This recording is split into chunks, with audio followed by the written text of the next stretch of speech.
Kailan po ba itong Sulyog Festival at ano po ang ginugunita o ipinagdiriwang kapag tinatawag na Sulyog Festival, Mayor? Ito ay pinagdiriwang tuwing March 19 kung saan ay dinadayo ng iba-ibang bayan dito sa aming bayan ng Bungabong, Oriental Mindoro.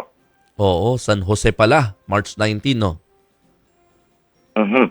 Ano-ano mga activities po dyan during Sulyog Festival? At ano to, holiday ba ito sa inyong lugar? Dineclare nating holiday para sa ganun. Ito ay Martes, papatak ng Martes ng 19.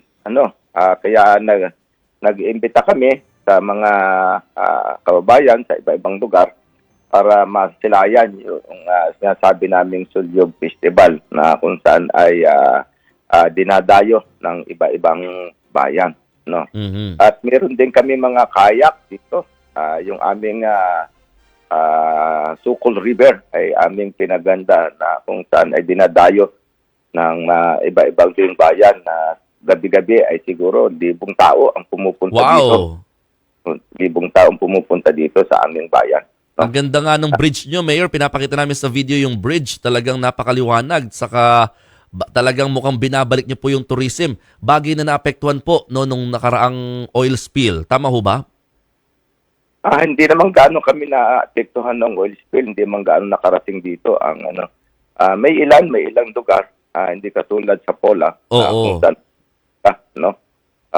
dito may mga ibabang na mga live band, food park, kung ano-ano mga pagkain ang Wow! Kailan po mag-start yung mga activities na yan? Meron na ba ngayong weekend? wala, simula nung March 1 ay inumpisa Uy! na. March 1 inumpisa na. Yung concept nito ang gumawa yung si Consial Mike, yung aking anak. No?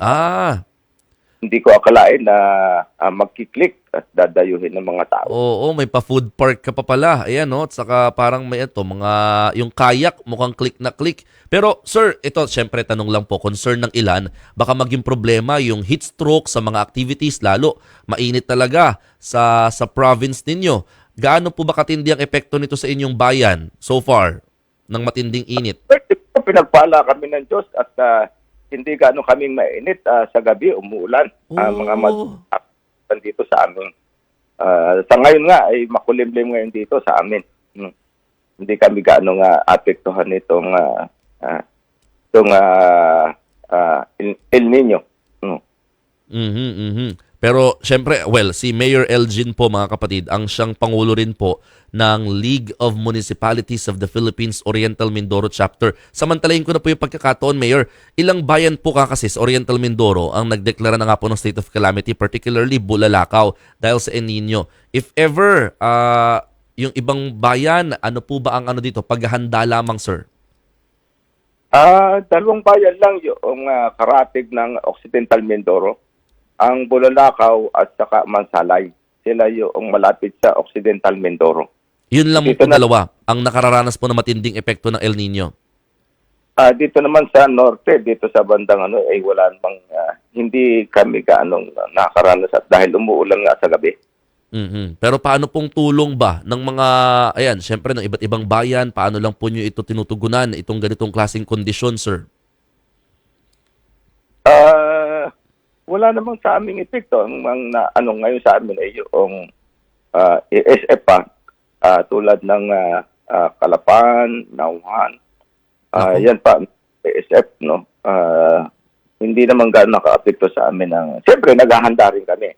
Ngayon naman nakapag-ani na yung aming mga magsasaka. Kaya hindi gano'n maapektuhan ang Oriental Mindoro. Maaga nyo pong pinaani o sadyang nasa normal pa tayong oras at panahon ng pag-aani, Mayor? Tama naman yung kanilang pag-aani dahil medyo summer. Dalawang season kasi dito. May 3 season na pag-aani sila. At Oriental Mindoro. Sige po. Ito, ang dami nagagandahan, Mayor, dyan sa mga nagko-comment dyan sa mangyayari doon na Sulyog Festival. Siguro, Ikaw na nga mag-invite, sir. Ano ba mga mangyayari pa dyan? May binabanggit na may mga kayak, yung mga specific activities ninyo. Paano bang pinaka-espesyal na aabangan talaga ng mga dadayo dyan at makikipiesta sa Bungabong, Oriental Mindoro? Di siyempre, ay yung celebrity nights na may mga artista kaming pupunta sa gabi ng 19. May mga malaking lugar ang aming pinagdausan dahil dinadayo na talaga ang aming bayan. Dahil alam nila may mga celebrity mga darating. At ito nga kayak na kung saan ay nito lang March 1 nag-umpisa na dinadayo din ng mga iba-ibang tao sa Oriental Mindoro. Kaya inaanyahan ko, hindi lang sa Oriental Mindoro, iba-ibang karatig para makita ninyo ang ganda ng aming Sukol River.